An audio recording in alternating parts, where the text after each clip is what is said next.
When it comes to common sense solutions that concern citizens for seniors' care, have many.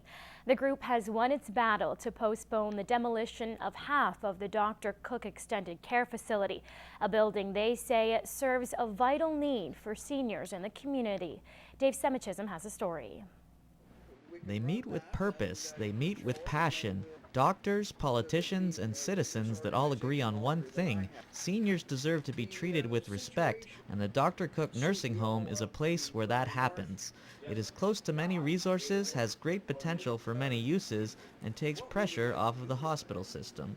We've identified that we need daycare programs. We have identified that palliative care and hospice care is needed. And if we're planning in more than 4-year increments, we need to keep this building and make it usable. For Nola Buzak, caring for her elderly mother hasn't been easy. Before finding her a room at the Dr. Cook, Nola's mother had been bounced around from spot to spot an unimaginable amount of times before settling in for her care needs.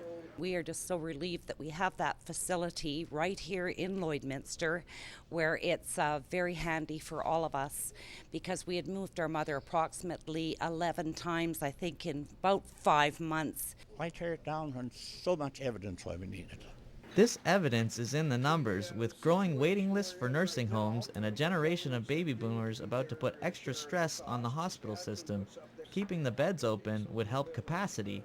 Well, we need the capacity going forward, and it's important that we study what those wings can be used for. You know, it may not be for their current purpose, in fact probably won't be, but there are a lot of other ways those wings can be used, and if they're demolished, of course, they can't be used. It means that the needs of the seniors will take longer to be met because we have a major shortage of space for seniors. The group will continue to fight for seniors' healthcare services, including coming up with different solutions on what to do with half of the Dr. Cook they saved from demolition.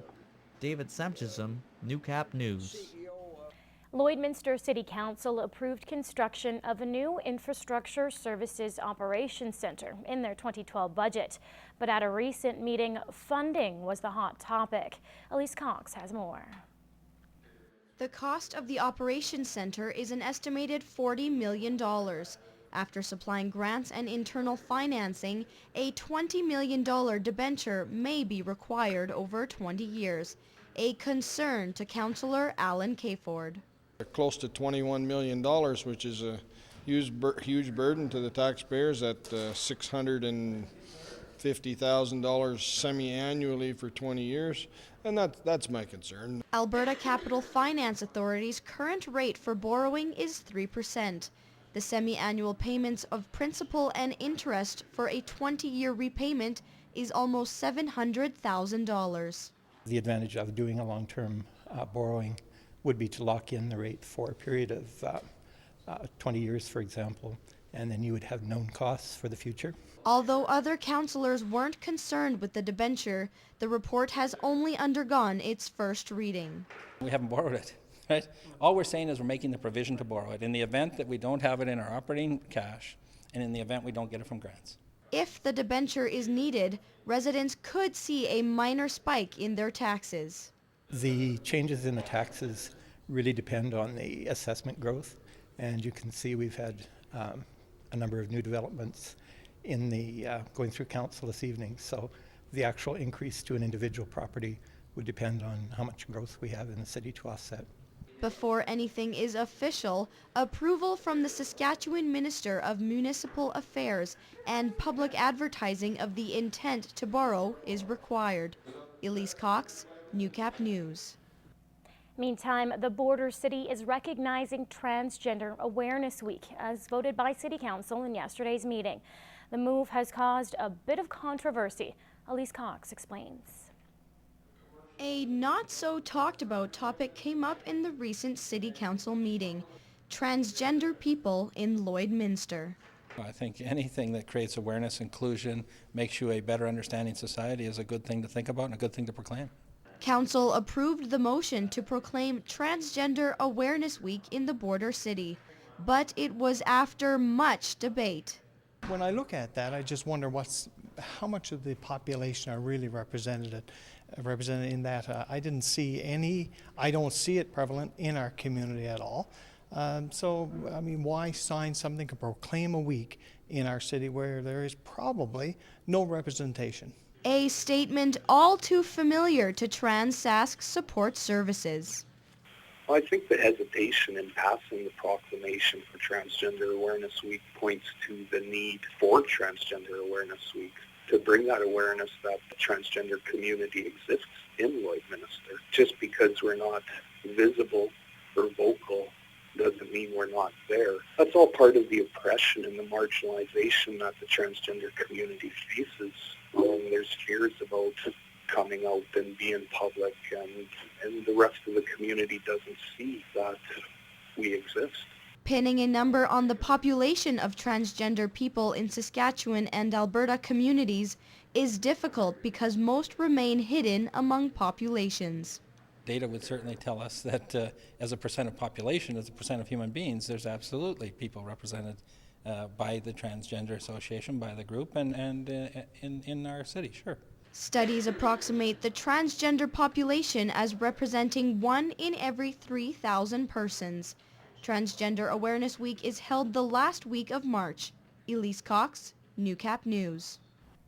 Now for this week's Pet Project.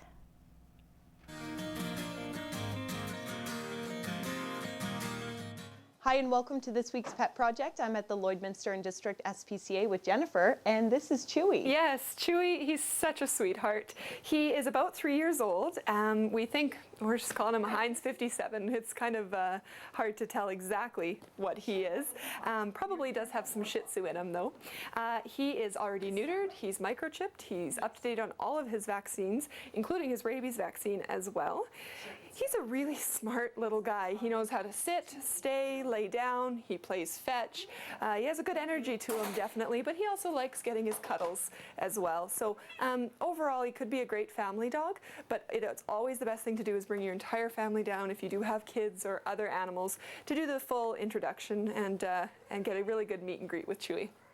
And this here is Hulk. Yes, Hulk is about 2 years old. He does need to be neutered and microchipped, but he is up to date on all of his vaccines, except his rabies. He will need a rabies vaccine. He's got something, a grooming cut called the lion cut on him right now.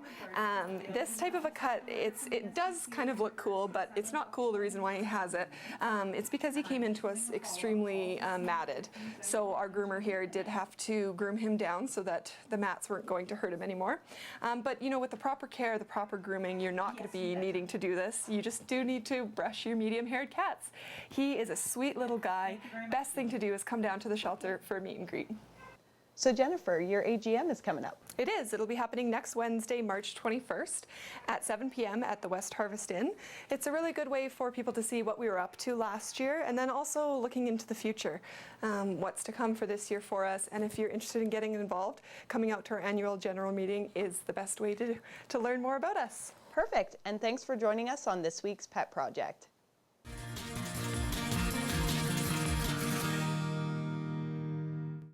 The Pet Project is sponsored by Quick Pick Waste Disposal. Locally owned and operated and serving urban, rural, and industrial customers in Lloydminster and region. The Manawanis Friendship Community Center in St. Paul is looking for help as organizers are trying to raise money to upgrade their building. The center is an important part of St. Paul as many different community members use the facility, which is in dire need of a facelift. Our washrooms are in need of an upgrade. We need a facelift in our main area. It hasn't had a paint job in a while. We need a new floor in our gym. It's done with tiles and we rent it out for events, so we need to have a new floor put on there. Organizers say they have a few fundraisers in mind, the biggest coming from sales of a compilation CD of Canadian music. The CD has already raised thousands. One grant that will match anything that we raise. So my goal is to raise $20,000 by the end of the year, and then we can apply for a grant that will give us an extra $20,000, and then at the end of the year we can start our upgrades. If you'd like to show your support, you can contact the Manawanis Center. Well, it's been the talk of the town for months, and finally the brewhouse has opened its doors for business in the border city. The staff was busy getting ready for the first lunch service of all time while coming down from the high of opening night. Everyone was loving the room, loving the pictures, the Canadiana theme, you know, the specials, the big beers, some of the shooters. It was a really good vibe in here. Maintaining that feeling is what the brewhouse team will strive to do, and that shouldn't be hard with 24 beers on tap and 80-inch TV screens throughout the room. We've been looking at some of the markets like Lloyd, great town, you know, needed something in the sports bar theme, and I think we filled that gap for them. The brewhouse is located in the Cornerstone complex across from Home Depot.